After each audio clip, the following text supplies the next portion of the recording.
Bismillahirrahmanirrahim. Assalamualaikum warahmatullahi wabarakatuh. Alhamdulillahi ala ihsanih wa syukru lahu ala taufiqihi wa amtinanih. Asyhadu an la ilaha illallah ta'ziman li sya'nih wa asyhadu anna Muhammadan abduhu wa rasuluhu ad-da'i ila ridwanih. Sallallahu alaihi wa ala alihi wa ashabihi wa ikhwanih, amma ba'd. Ikhwati rahimani Allah wa iyyakum, kita bersyukur kepada Allah Azza wa Jalla yang melimpahkan pada kita taufik untuk melanjutkan pelajaran kita dari kitab Fadilat Ma'alim fi Tariqi Talabil Ilmi karya Syekh Dr. Abdul Aziz As-Sadhan hafizahullah taala.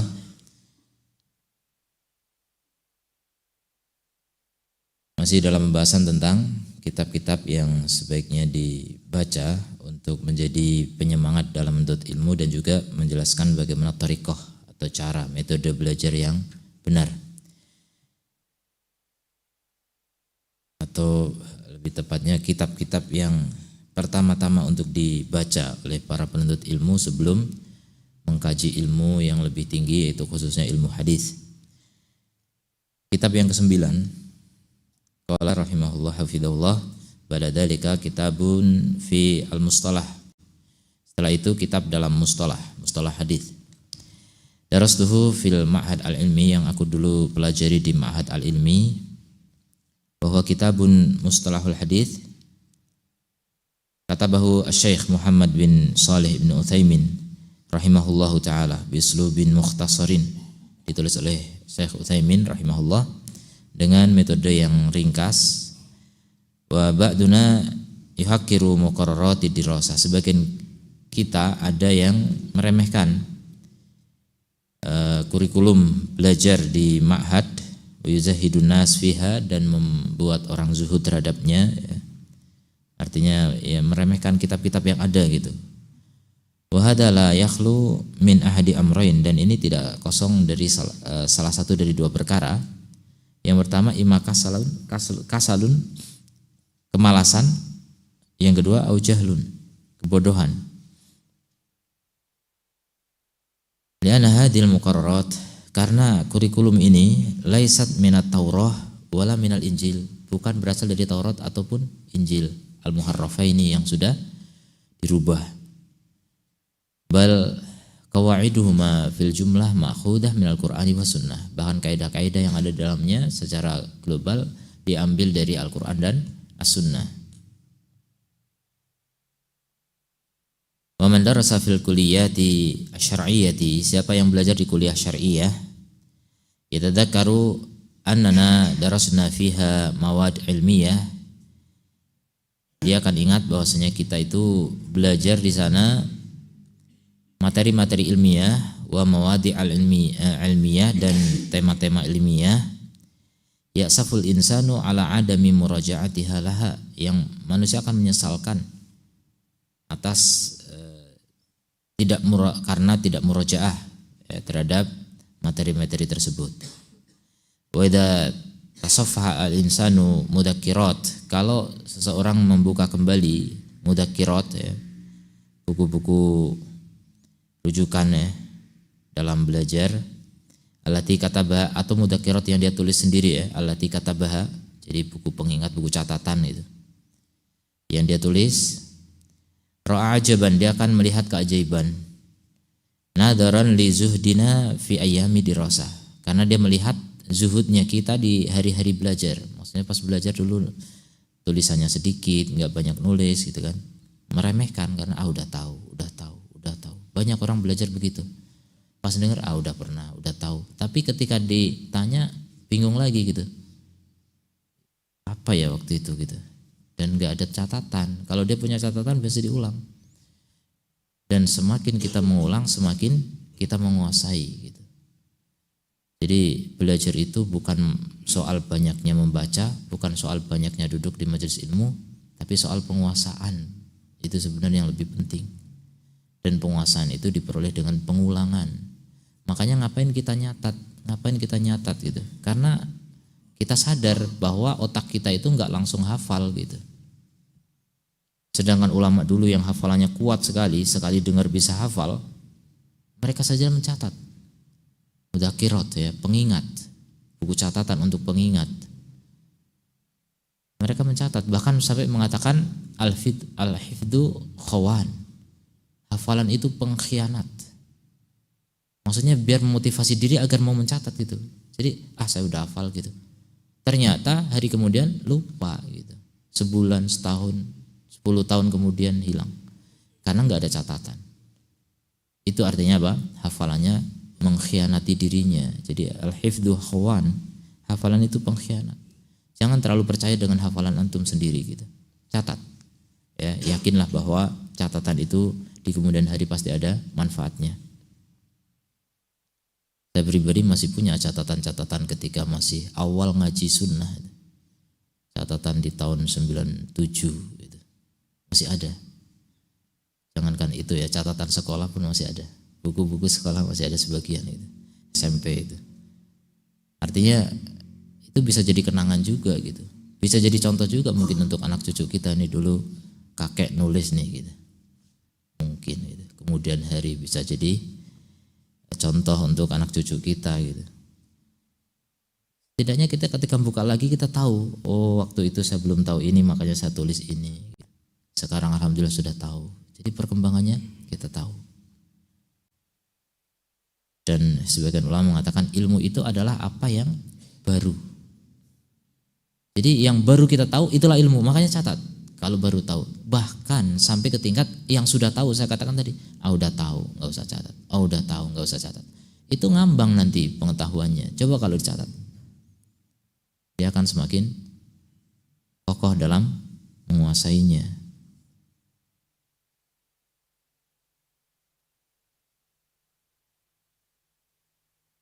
Jadi akan melihat zuhudnya kita di dalam di masa hari-hari belajar. Zuhud itu maksudnya kayak nggak butuh gitu, kayak nggak butuh nyatat. Walidzalika yaqul ba'dun nas, oleh karena itu sebagian orang mengatakan inna halaqatil ilm, sungguhnya halaqah-halaqah ilmu hiya dirasa al-haqiqiyah, dialah belajar yang hakiki. Dialah waktu belajar yang hakiki, karena seandainya belajar cukup dengan membaca buku nggak perlu sekolah kalau gitu kan. Di sekolah itulah adanya durus. Nah kalau kita udah nggak pakai sekolah formal, ya sekolah yang non formal. Seperti sekarang kita sedang sekolah ini sebenarnya. Kita ini sedang belajar. Maka hari-hari belajar kayak gini lah, inilah hakikat dari belajar. Kapan lagi kita bisa mendengar ilmu dari guru? Kapan lagi kita bisa mencatat ilmu dari guru? Kalau di rumah, kalau kita ya, pastinya nggak membuka kajian, ya nggak belajar. Seperti nggak belajar, walaupun membaca buku juga belajar, tapi hakikat belajar yang sebenarnya adalah ketika mengambil ilmu dari guru. Itu ilmu yang hakiki. Wa hadza sahih la iskala fihi. Inilah perkara yang benar yang tidak diragukan, tidak ada iskal di dalamnya. Lakin kana tullab yadhabuna sabaha kulli yaumin. Akan tetapi dulu para pelajar mereka berangkat setiap pagi, setiap hari, ilal khamis wal jum'ah, kecuali Kamis dan Jumat itu liburnya mereka, Kamis Jumat. Kalau kita mungkin Sabtu Ahad, sebagian juga libur cuma sehari dalam sepekan. Kalau kami dulu di Yaman liburnya hari Jumat. Di pesantren di Indonesia juga banyaknya hari Jumat dulu.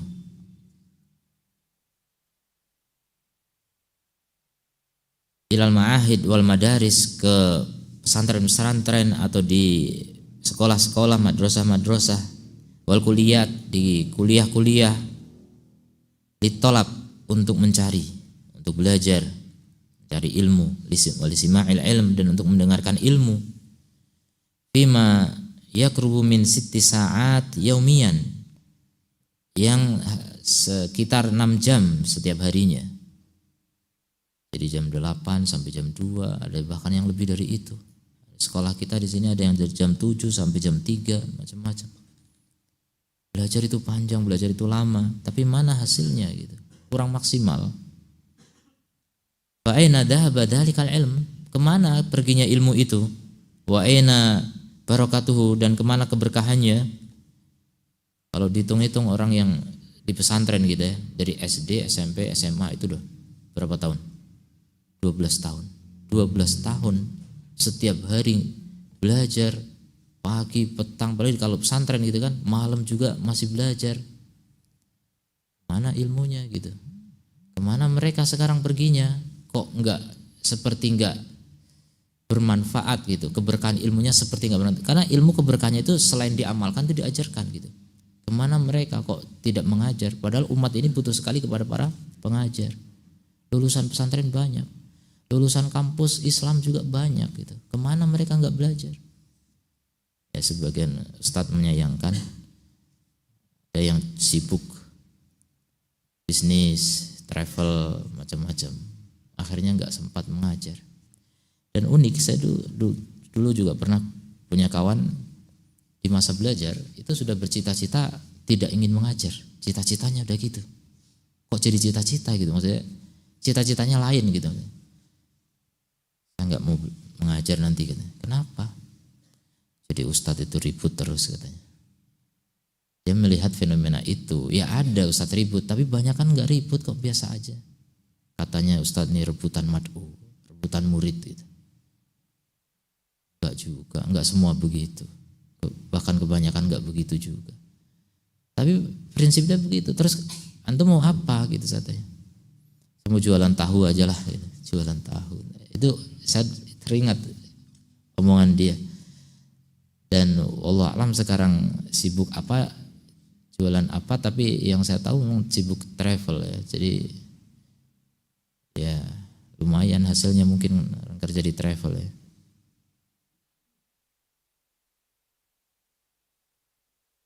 Sayang sekali ya, belajar di Yaman dan kemudian belajar di Madinah. Jadi pulang dari Yaman bareng sama saya waktu itu. Waktu itu sudah mengirimkan pendaftaran ke Madinah lewat umroh atau apa waktu itu saya lupa. Sudah sampai di Indonesia, ternyata dapat panggilan, artinya diterima di Madinah. Masya Allah, bisa kuliah lagi di sana. Tapi sesuai dengan cita-citanya. Betul nggak mau mengajar. Sampai ada kakak kelas yang di pesantren dulu tanya ke saya, Ustaz, kenapa ini si Fulan kok nggak mau ngajar ini? Pulang ke kampung halaman dia satu kampung halaman gitu. Di sini diminta taklim, udah disiapin tempat gitu, maksudnya orang-orang hadir gitu, nggak mau gitu. Ya saya bilang ya itu cita-cita dia memang. Dari dulu cita-citanya begitu. Ini kan sayang sekali. Walaupun betul ilmu pertama kali untuk kita pribadi, tapi kan kenapa harus begitu? Bahkan dia hafal Quran, Masya Allah. Ilmunya lumayan gitu. Kalau di grup gitu debat gitu, Masya Allah gitu. Tapi ya itu sayang gitu. Keberkahan ilmu itu tidak maksimal ketika tidak disampaikan. Sementara umat itu sangat butuh sebenarnya gitu. Ya ini mungkin nasihat untuk antum-antum yang mulai menapaki jenjang belajar. Coba niatkan dari awal niat yang baik. Seperti kata Imam Ahmad, niatkan untuk mengangkat kebodohan dari diri dan orang lain. Itu dengan niat saja udah luar biasa pahalanya insya Allah. Ya, dengan niat udah dapat pahalanya. Walaupun nggak sempat, nanti ternyata belum sempat mengajar udah mati gitu. Dengan niatnya insya Allah udah Allah sampaikan kepada pahalanya. Jadi belajar selain untuk diamalkan adalah diajarkan. Dan kehidupan terindah itu kehidupan belajar mengajar. Dan itu thariqah yang paling indah ya. Kalau antum ditanya thariqahmu apa? Saya thariqah ta'allum wa ta'alim wa ta'lim, atau ta'lim wa ta'allum. Belajar dan mengajar. Itu thariqah hidup yang luar biasa. Dan begitu thariqahnya para nabi. Nabi itu kan belajar, dapat wahyu, kemudian diajarkan. Kemudian thariqah siapa? Ulama warasatul anbiya. Ulama itu disebut ulama ya karena mereka mewarisi ilmunya Nabi, kemudian mewariskan lagi kepada murid-muridnya. Itulah ulama. Yang disebut dengan ulama robbaniyun. Robbaniyun itu apa? Robbaniyun itu yang mengajarkan ilmu-ilmu yang kecil sederhana sebelum ilmu-ilmu yang besar. Berarti mengajar gitu loh. Jadi kalau nggak mau mengajar bukan ulama, bukan orang yang bermanfaat ilmunya gitu. Kemudian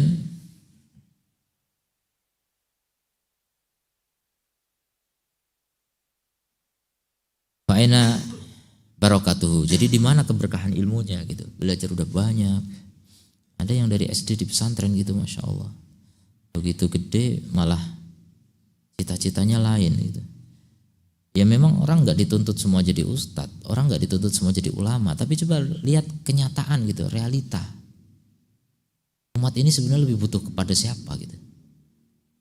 Orang, ya kan saya pesantren bukan harus jadi ustadz. Iya betul, tapi kalau semua pikirannya seperti antum gitu, siapa yang jadi ustadz, siapa yang jadi ulama? Sedikit sekali orang cita-cita begitu. Rata-rata citanya pengen jadi orang kaya gitu. Ya kalau jadi orang kaya dermawan silahkan, ada masalah, semua tuh ada manfaatnya insya Allah. Tapi siapa yang mau jadi ulama? Sedikit sekali orang cita-cita jadi ulama, ini betul serius, sedikit sekali. Dari siswa yang lulus dari pesantren itu, coba bisa dihitung nanti yang akan mau jadi ulama, mau jadi ustadz itu sedikit sekali. Kebanyakan mereka dunia dan dunia, arahnya kepada dunia. Ya itu tadi, ada yang menghindari, jadi ustadz cuma rebutan mad'u gitu, seakan-akan rebutan duit gitu, seakan-akan gitu. Tapi nggak semua kok, antum bisa punya niat yang lurus gitu, luruskan niat dari awal. Ya, kalau memang melihat ada ustadz yang seperti itu, ya antum jangan tiru, itu pelajaran gitu. Pengalaman itu guru terbaik. Bukan malah kemudian pelajarannya diambil, kalau gitu lebih baik tidak jadi ustadz. Ini kan salah besar, talbis iblis itu, ya, tipuan setan itu. Hati-hati.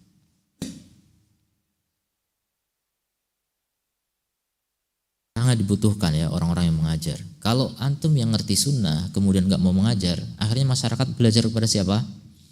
Ya kepada orang yang nggak ngerti sunnah. Sunnah nggak berkembang, bid'ah yang lebih berkembang biak itu. Tersebar di mana-mana, makin banyak orang membela kebid'ahan. Naudzubillah min dzalik. Padahal ada orang yang ngerti sunnah tapi diem aja gitu. Ulama diem itu seperti setan bisu gitu. Mendiamkan kemungkaran itu setan bisu itu. Naudzubillah min dzalik. Coba yang punya ilmu silakan ajarkan kepada yang belum punya ilmu. Walaupun mungkin ngajarkan Al-Fatihah, ngajarkan tata cara sholat, tapi sholatnya Nabi gitu. Orang yang nggak ngerti kan sholatnya mengandung kebid'ahan dan sebagainya. Antum ngerti cara sholat Nabi, ajarkan. Antum cara baca Quran yang betul tahu, ajarkan. Jadi apapun yang antum tahu coba sampaikan, ajarkan. Balighu anni walau ayat. Nabi motivasi, sampaikan dariku meskipun satu ayat. Ini motivasi dari Nabi. Jadi betul-betul kita itu dimotivasi untuk menyampaikan. Ya, jadi bahkan sampai setingkat walaupun saya belum paham, iya, sampai Nabi bilang apa? Rubba alimin, rubba samin, rubba, saya lupa lafadznya. Bisa jadi orang yang disampaikan kepadanya lebih paham, afqah minasami, lebih paham daripada yang mendengar langsung. Jadi yang disampaikan kepada rubba mubalaghin aw amin sami'in. Bisa jadi orang yang disampaikan kepadanya lebih paham daripada yang mendengar langsung. Jadi antum yang dengar langsung sampaikan kepada orang lain, bisa jadi orang lain itu malah lebih paham. Ini motivasi juga dari Nabi. Walaupun antum belum paham, sampaikan lafadznya gitu. Amanah dalam menyampaikan lafadz hadis. Ini motivasi untuk menyampaikan hadis Nabi SAW. Dan dengan itu ilmu itu berkembang, dengan itu ilmu itu berlanjut, estafet dakwah itu berlanjut dari Nabi, sahabat, tabi'in dan seterusnya. Bayangkan kalau tidak ada orang yang mau mengajar. Hari ini kita tidak tahu Islam, hari ini kita tidak tahu ilmu, kita tidak tahu as-sunnah, dan itu mempercepat kerusakan agama, itu mempercepat terjadinya apa? Penyimpangan dalam agama. Makin berkembang yang namanya kebid'ahan itu gara-gara apa? Orang-orang yang alim tidak mau mengajar. Kasihan umat ini ya, semakin terlunta-lunta, semakin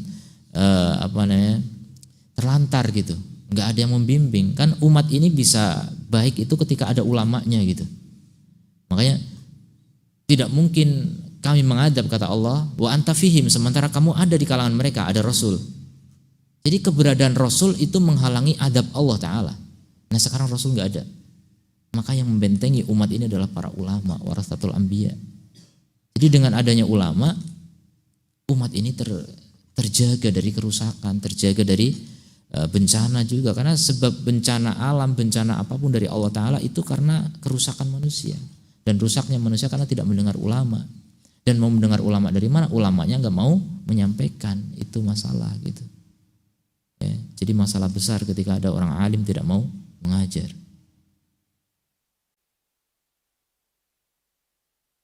Laqad nuzi'at minas suduri illa man rahimallah. Sungguh telah dicabut dari dada-dada kecuali orang yang Allah rahmati. Apa itu dicabut? Berkah. Keberkahan ilmu dicabut dari sebagian dada-dada manusia. Kecuali yang Allah masih rahmati dia. Masih mau mengajarkan ilmunya. Audan ala masabak. Kembali kepada yang sebelumnya. Ini agak ngelantur sedikit tadi Syekh. Hadal kitab fi mustalahil hadis. Jadi kitab yang kita bahas sekarang adalah tentang mustalah al-hadis.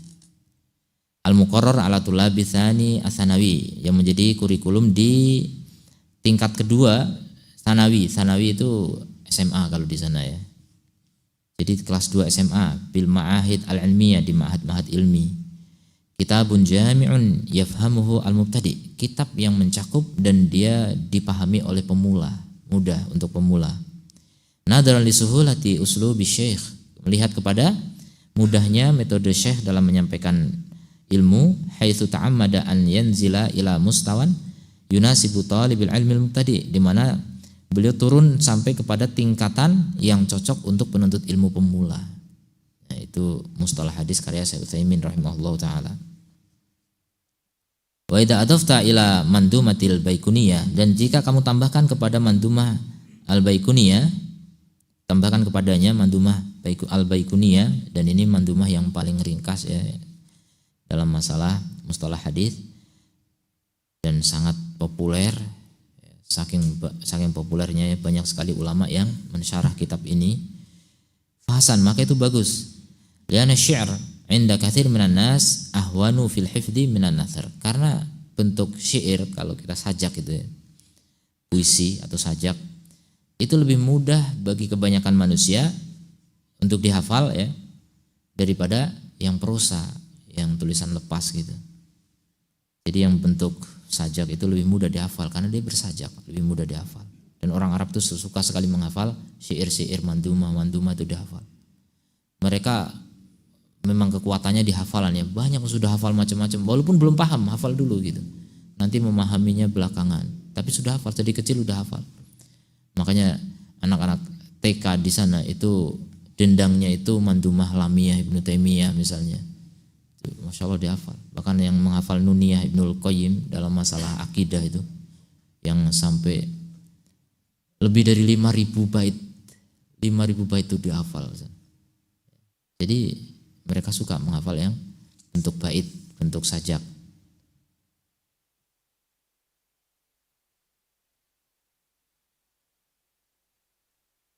Kemudian jadi lebih mudah dihafal daripada yang prosa.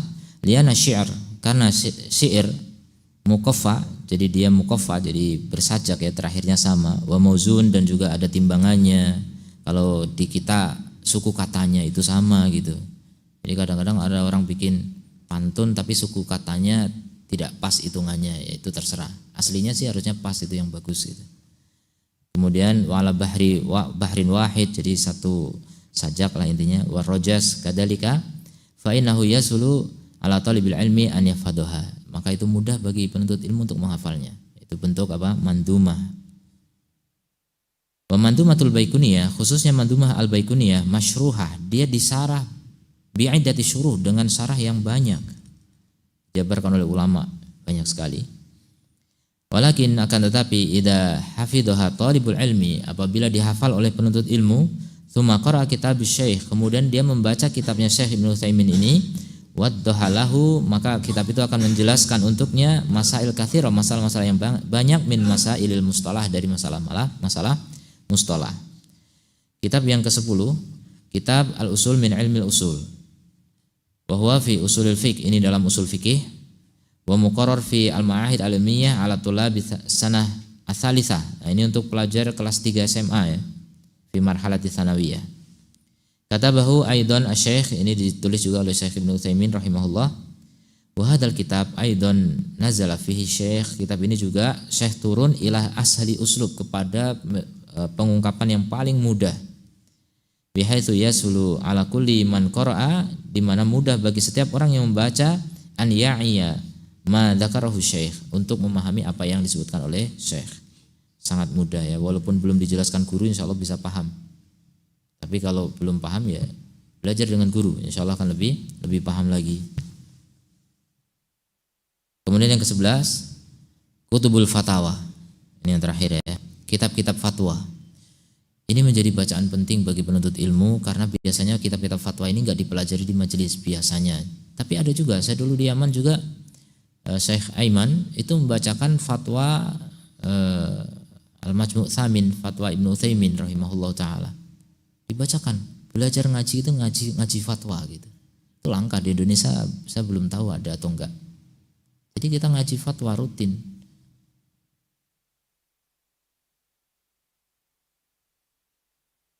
Kutubul fatawa wa a'ni biha al-fatawa lil masyayikh. Yang aku maksud adalah fatwa para syekh seperti Samahatu Syekh Ibnu Bas, wa Syekh Ibnu Utsaimin, wa Syekh Ibnu Jibrin, wa Syekh Ibnu Fauzan yang sebelumnya rahimahumullah, wa Syekh Ibnu Fauzan hafizahullah. Jadi di antara 4 syekh yang disebutkan sini yang masih hidup tinggal Syekh Ibnu Fauzan hafizahullah taala. Dan Syekh Ibnu Jibrin ini meninggalnya pas saya di Yaman waktu itu. Syekh kami Syekh Abdul Hasan menyampaikan muhadharah, sedih kami dengarnya gitu karena meninggal seorang alim, Abdullah bin Jibrin rahimahullahu taala. Saya menyampaikan kesedihannya waktu itu di majelis. Wala aqulu hada min babi takhsis, dan aku tidak katakan ini dari segi pengkhususan ya, bukan untuk mengkhususkan 4 ulama ini saja ya. Silakan ulama yang lain. Wa inna ma dzakartu haula'il arba'ah. Aku menyebutkan 4 ulama ini hanyalah duna ghairihim, tanpa yang lainnya, li'anna fatawahum, karena fatwa-fatwa mereka min ahsani ma yabtadi'u bihi talibul ilmi, di antara yang terbaik untuk memulai dengannya penuntut ilmu yang pemula memang. Jadi sebelum membaca fatwa-fatwa yang lain atau fatwa lajnah daimah misalnya atau yang lainnya, baca fatwa dari 4 syekh ini lebih bagus untuk pemula. Wa idza aradta tarsikhu hadil fatawa, kalau kamu ingin mengokohkan fatwa-fatwa ini ke dalam hatimu, fi dhihnika, dalam pikiranmu, faqra as-su'al, coba bacalah pertanyaannya, tsumman tadir, kemudian tunggu, wala taqra al-jawab, jangan baca jawabannya, hatta tastahdira ma'allamakallah, sampai kamu menghadirkan apa yang telah Allah ajarkan kepadamu. Jadi kamu punya ilmu, coba jawab dulu. Sebelum kamu membaca jawabannya, kamu coba menjawab dari ilmu yang kamu tahu gitu. Tapi kalau nggak tahu sama sekali ya jangan ngawur gitu, jangan ngarang.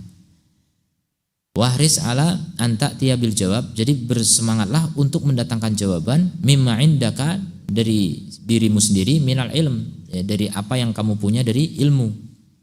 Walau akhta'ta fala itsma alaik, kalau kamu salah kamu nggak dosa, karena itu cuma belajar gitu. Kamu bukan sedang berfatwa kepada orang lain. Ya, kamu coba menjawab itu, mengerahkan kemampuan, bisa nggak menjawab pertanyaan itu gitu. Kalau bisa kamu akan lega, alhamdulillah gitu, punya ilmu. Kalau nggak bisa, kamu akan siap apa? Mencari tahu apa nih jawabannya gitu. Rasa ingin tahu menjadi kuat. Kok saya ini nggak tahu gitu. Jadi ingin menguasai ilmu tersebut. Jadi lebih kokoh nanti ilmunya, nempel. Li'annaka lasta fi maqamil futya, karena kamu bukan dalam posisi sebagai mufti, bukan sedang berfatwa. Fa bihadhihi tariqah, maka dengan cara ini takunu mutasyawwiqan, kamu menjadi punya rasa rindu ya. Untuk apa? Lima'rifatil jawab, untuk mengetahui jawabannya. Waqad ausaitu ba'da al-ahibbati, sungguh aku telah memberi wasiat kepada sebagian kekasih ya, sebagian orang-orang yang aku cintai, lamma aradu atolab, ketika mereka ingin belajar, wa tahsila ba'dil ilm, dan menghasilkan sebagian ilmu, bi qiraatil fatawa, untuk membaca buku-buku fatwa, bihadi tariqah, dengan cara seperti ini. Baca pertanyaannya dan jawab sendiri, mulai dijawab, nanti setelah itu kita baca jawabannya. Fa akhadhu kitabal fatawa, maka mereka pun mengambil kitab fatwa, li samati Syekh Ibnu Baz, karya Ibnu Baz rahimahullah, alladzi tabba'athu muassasah ad-da'wah, yang dicetak oleh muassasah ad-da'wah.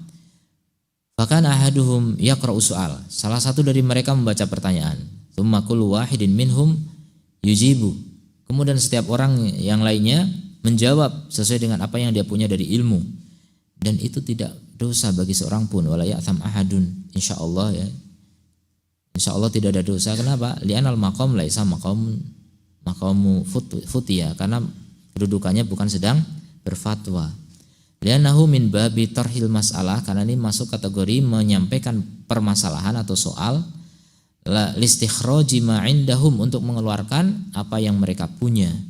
Fa idza ajaba, kalau dia menjawab, kullun bima indahu, kalau masing-masing sudah menjawab dengan apa yang dia punya, qara'a sahibu soal, maka pemilik pertanyaan tadi yang baca pertanyaan, dia akan membaca jawabannya, al-jawab ba'da an takuna nufus musta'iddah, setelah jiwa-jiwa itu bersiap listiqbali hadzal jawab, untuk menghadap kepada jawaban itu.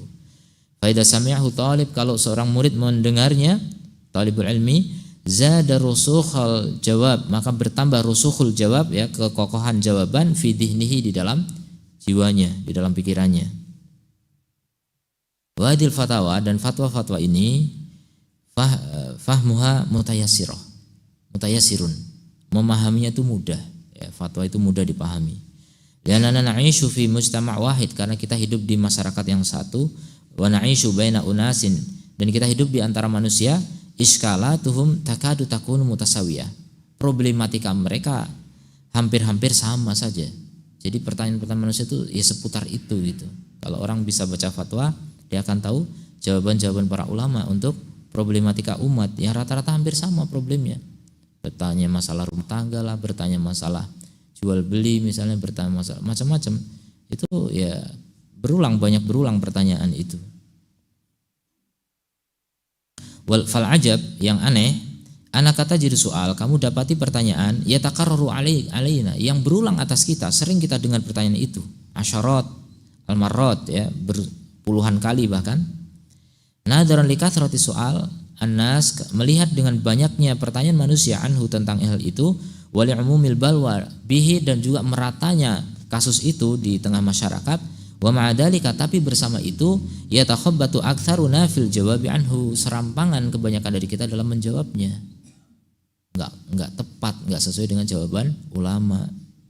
Kenapa? Ya itu tadi, tidak banyak membaca buku fatwa.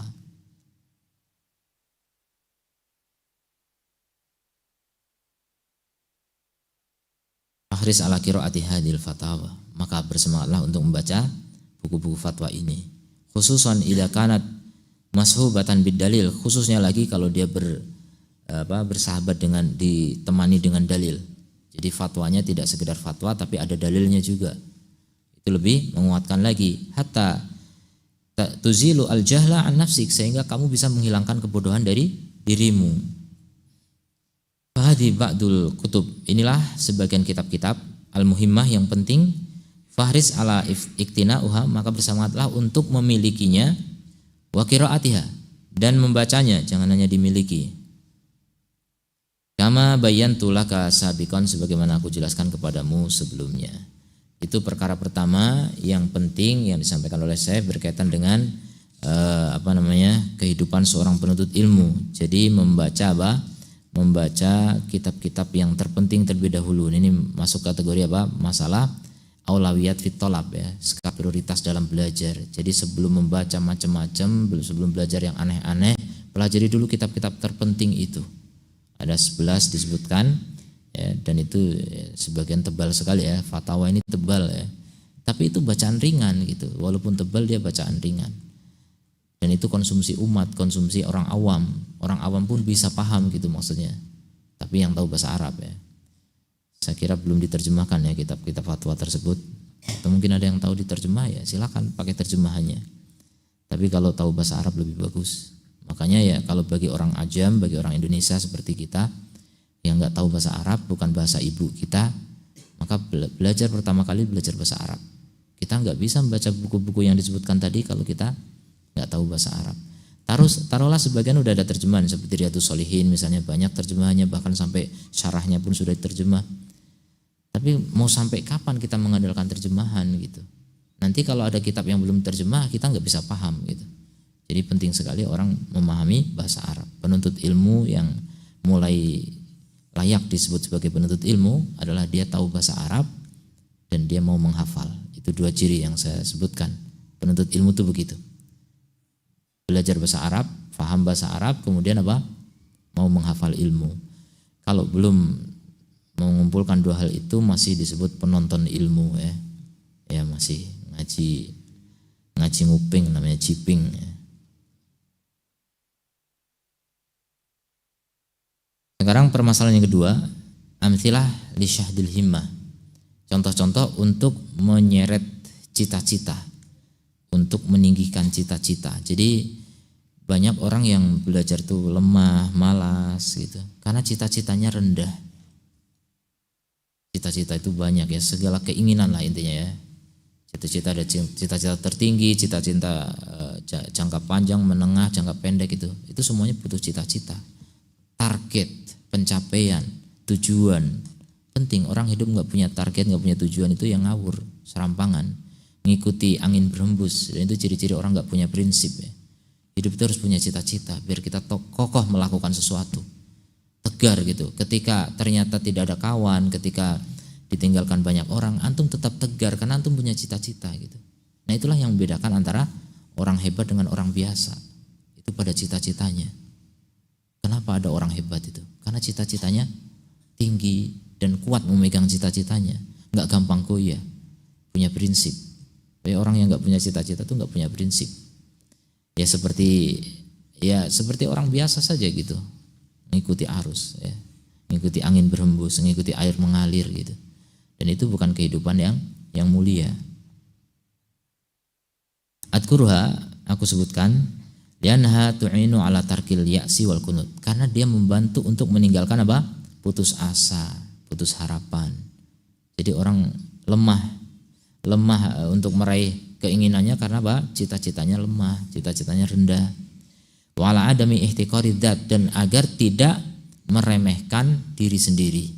Banyak orang yang saya nggak bisa, itu bukan saya. Itu karena apa? Rendah cita-citanya sehingga udah putus asa duluan, meremehkan kemampuan yang Allah berikan.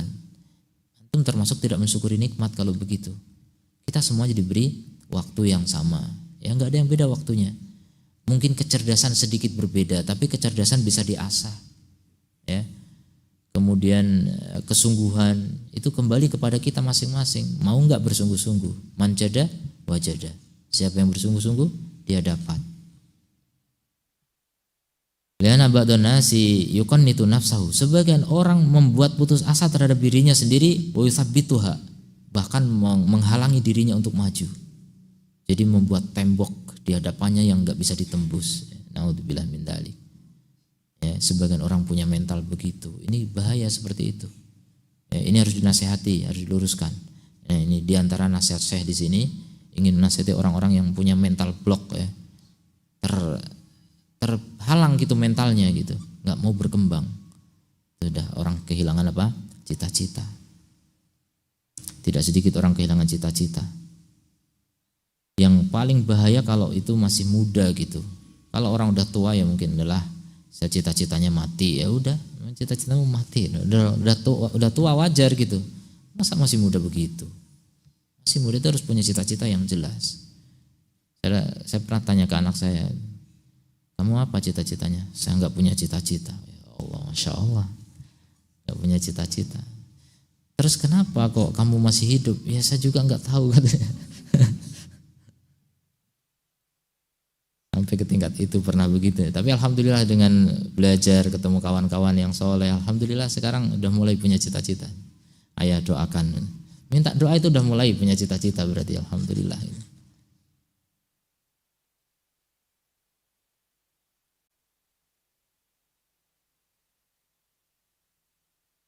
Wa yaj'alu al-yas tariqan, sehingga menjadikan putus asa sebagai jalan, wa maslakan ila nafsihi, yang menembus kepada dirinya gitu. Masya Allah, memberi jalan putus asa ke diri kita, ke jiwa kita. Ini kerugian besar.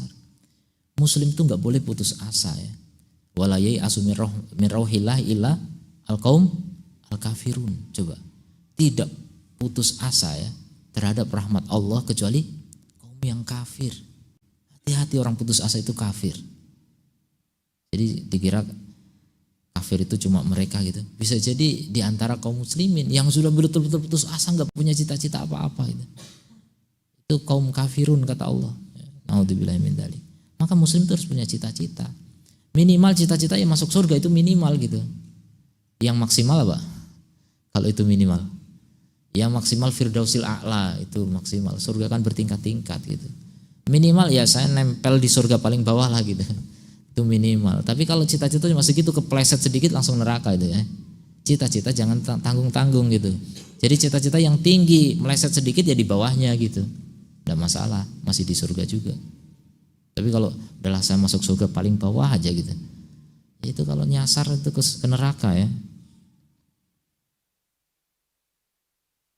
Waqad sabaqa dzikru hada, telah berlalu penyebutan ini. Fa'alal insan an yukthira min qiraati siyaris salaf. Ya, jadi orang itu harus membaca, memperbanyak bacaan tentang apa? Sirah, biografinya para salaf. Kehidupan salaf itu pelajaran berharga yang akan memicu dan memacu adrenalin kita ya. Memacu semangat kita, memacu cita-cita kita. Orang itu punya cita-cita karena melihat tokoh gitu, melihat orang hebat, orang besar. Tanpa teladan kita itu enggak berkembang hidup kita. Makanya teladan terbaik Rasulullah SAW. Sampai Allah jadikan apa? Laqad kana lakum fi rasulillahi uswatun hasanah. Karena orang hebat tuh pasti punya teladan. Enggak ada ceritanya orang hebat enggak punya teladan. Siapa teladan kamu? Enggak ada. Teladan saya diri saya sendiri. Enggak ada. Pasti punya teladan. Ya. Orang hebat tuh punya teladan. Makanya kita orang Islam dimotivasi untuk meneladani siapa? Rasulullah SAW. Dan boleh juga meneladani Abu Bakar, Umar, atau siapapun para ulama sebelum kita, silahkan diteladani gitu. Karena orang-orang hebat itu dibaca kehidupan mereka agar kita meniru. Dan sebenarnya aslinya jiwa manusia itu suka meniru. Makanya bayi itu bisa ngomong karena apa? Meniru. Bayi bisa bergerak, bisa macam-macam, bisa itu meniru apa yang dia lihat. Dan itu jiwa kita sama. Setiap kita yang sudah tua pun masih suka meniru. Ya kita lagi bengong sendiri, ngapain tuh orang kumpul-kumpul? Pengen tahu, pengen meniru orang yang kumpul gitu. Itu jiwa kita. Rasanya kalau sendirian nggak enak. Orang ngumpul semua di sana kok saya di sini gitu. Ingin meniru. Makanya termasuk bahaya yang besar ketika jiwa kita tidak dibentengi dari meniru orang kafir atau orang fasik. Yang Nabi sampai mengatakan apa? Man tasyabbah biqaumin fahuwa minhum. Siapa menyerupai suatu kaum, maka dia termasuk bagian darinya. Kenapa? Karena jiwa ini suka meniru memang. Jangan meniru orang kafir, jangan meniru orang fasik. Itu bahaya. Karena digolongkan oleh Allah sebagai bagian dari mereka. Itu meniru, kalau menirulah orang soleh.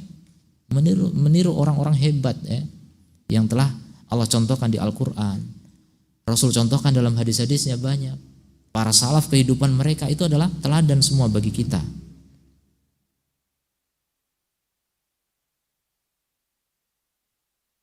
Fafiha khairun azim, ya, pada sirah para salaf itu terdapat kebaikan yang sangat besar.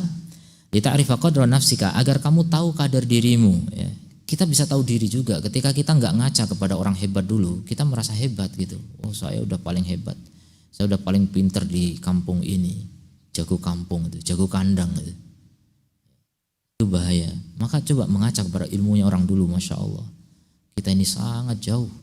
Yang profesor hari ini saja itu kalau menengok ilmunya Syekhul Islam gitu misalnya, nggak ada apa-apanya. Ya, sebagian dokter profesor mengatakan itu An-Nawawi ya, contoh. An-Nawawi itu nulis kitab Majmu' Syarh Muhaddab.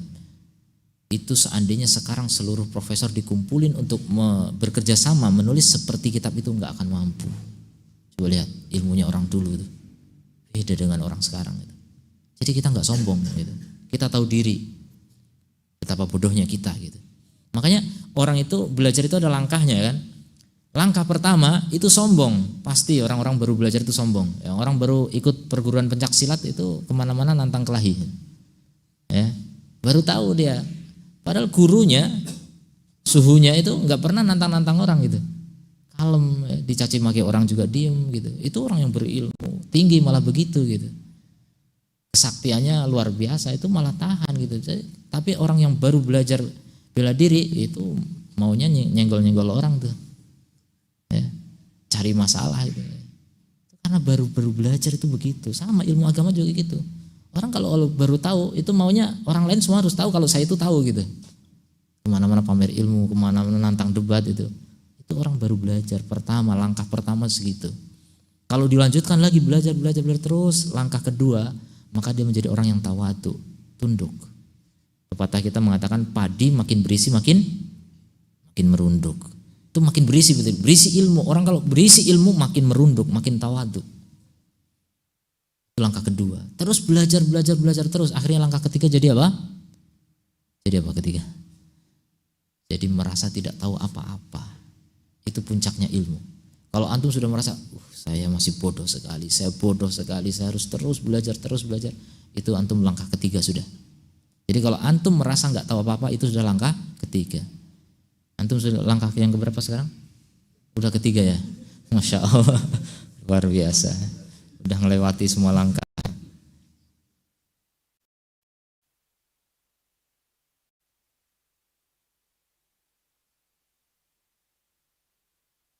Li ta'rifa qadra nafsika wa ihtimamika wa hirsika, dan untuk melihat kadar kesungguhanmu, semangatmu, perhatianmu terhadap ilmu, biar kita tahu gitu bagaimana mereka, bagaimana kita. Bandingkan coba. Alangkah jauhnya gitu. Jauhnya perbedaan. Kita ini udah dibilang orang soleh, dibilang orang alim, dibilang orang yang menuntut ilmu. Kenyataannya kalau kita bandingkan dengan mereka nggak ada apa-apanya sama sekali gitu. Malu kita akan tahu diri nanti. Wala tahqiranna syai'an, dan jangan kamu remehkan sedikit pun akan sebuah kesungguhan ya. Faqad a'taqallahu aqlan, karena Allah sudah memberimu apa? Akal. Wa jawarih, dan juga anggota badan, tu'inuka ala maqsadika, yang membantumu untuk mencapai keinginanmu. Itu bekal dari Allah Ta'ala. Semua kita dibekali oleh Allah.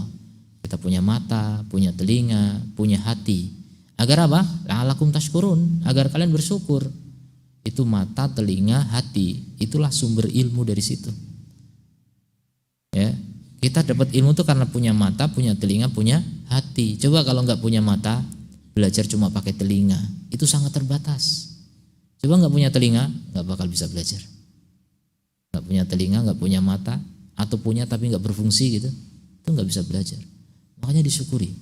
Antum yang masih bisa mendengar, belum tuli ya, nanti makin tua kan makin tuli. Masih bisa melihat, belum rabun, makin tua makin rabun. Mumpung masih sehat gitu loh, dimanfaatkan. Coba lihat kasihan orang tua. Saya pernah, dan di Timur Tengah itu banyak ya, di masjid-masjid itu biasanya di bagian depan itu ada mushaf-mushaf yang besar gini. Disediakan untuk siapa? Kakek-kakek. Orang-orang sana, alhamdulillah saya melihat beberapa masjid di Yaman ya. Kalau kita mampir ke masjid mana, itu selalu ada kakek-kakek yang sedang duduk di situ membaca mushaf besar. Mushafnya besar, bacanya begini, nundung. Ya karena udah tua gitu. Antum yang masih muda untuk bisa membaca, insyaallah. Belum pakai kacamata, ya artinya masih bisa, matanya masih bisa membaca tanpa sambungan gitu, tanpa alat sambung. Dan ada yang bacanya pakai apa itu? Apa namanya? Mikroskop. Apa? Lup ya. Jadi gitu. Jadi membantu. Artinya kita yang masih bisa membaca, coba manfaatkan itu kesempatan. Nanti akan hilang kesempatan itu. Nikmat kalau tidak disyukuri akan lari. Nikmat kalau tidak disyukuri akan lari. Fakun rajulan rijluhu fis thara. Jadilah seorang yang kakinya di tanah. Kita masih di tanah semua ya. Belum naik dari tanah itu. Jadi setan. Wahamatu himmatihi fi Suraya, tapi cita-cita terpentingnya di mana? Di Suraya, itu bintang yang paling terang. Jadi orang yang nempel tanah tapi cita-citanya setinggi bintang Suraya. Ini contoh syair saja, ini bukan hadis ya. Tapi kalau mau lebih bagus lagi, cita-cita jangan cuma setinggi bintang. Jangan cuma setinggi langit, cita-cita itu di atas langit, setinggi apa? Firdausil A'la. Itu yang lebih pas. Jangan tanggung-tanggung punya cita-cita. Wala tahqiranna minal ma'rufi syai'an. Jangan kamu remehkan dari kebaikan sedikit apapun, sekecil apapun. Kalau kamu punya kebaikan dari Allah, syukuri. Kamu punya mata, syukuri. Kamu punya telinga, syukuri. Kamu punya hati, punya pikiran, punya akal, syukuri. Cara mensyukuri akal ya belajar. Kalau orang nggak mau belajar itu nggak mensyukuri nikmat akal.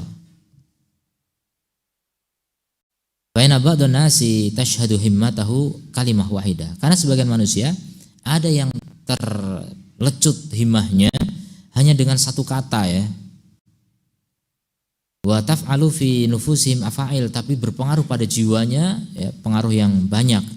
Wa adkuru laka amthilah, aku sebutkan untukmu beberapa contoh, 3 contoh ala ta'siril kalimah al-wahidah, pengaruh dari satu kata, satu kalimat maksudnya. Yang pertama, kitab Al-Bukhari As-Sahih. Kita tahu kitab Al-Bukhari, dia kitab apa? As-Sahu kitabin fil Islami, kitab yang paling sahih di dalam Islam setelah Al-Qur'anul Karim. Hadal kitab alladhi idza kharraja li ahadin minar ruwat riwayatan fihi faqad jawazal qantara. Kitab ini seandainya ada orang yang mengeluarkan salah satu dari perawinya ya yang ada di dalamnya, dia mau takhrij gitu, dia akan melampaui apa? Kontoroh, jembatan gitu. Artinya kita yang luar biasa lah. Wa idza qila, jika dikatakan rawahul Bukhari, diriwayatkan oleh Al-Bukhari. Ya kau fi nafsiha haibatan lahu, maka akan muncul dalam jiwa hebat kepada beliau, jadi pemuliaan, pengagungan terhadap beliau. Masa bab ta'lifihi, apa sebab penulisannya? Kok kitab sehebat itu gitu. Innaha kalimah wahidah, itu hanya satu kalimat. Fi majlisin wahid, dalam satu majlis. Waqa'at fi adanil Bukhari, yang sampai kepada telinga Al-Bukhari. Fa yassarallahu lahu ta'lif, maka Allah mudahkan baginya untuk menulis hadal kitab ini alladzi rafa'a manzilat Al-Bukhari, yang mengangkat kedudukan Al-Bukhari fi tabaqatin aliyatin, di tingkatan yang paling tinggi. Walaqad dzukira li ta'lifihi, telah disebutkan di antara sebab penulisannya kitab sahih ini ada 3 sebab ya. Yang paling masyhur adalah annahu kana fi halqati Ishaq ibni Rahawai faqala, beliau sedang berada di halaqah Ishaq ibn Rahawai, salah satu guru Al-Bukhari. Maka Ishaq ibn Rahawai berkata, "Lau anna ahadakum, seandainya salah seorang dari kalian yajma'u kitaban, mengumpulkan satu kitab fi ma sahha min sunnati Rasul, yang sahih dari sunnah Rasul sallallahu alaihi wasallam." Jadi sebelum itu belum ditulis kitab sahih.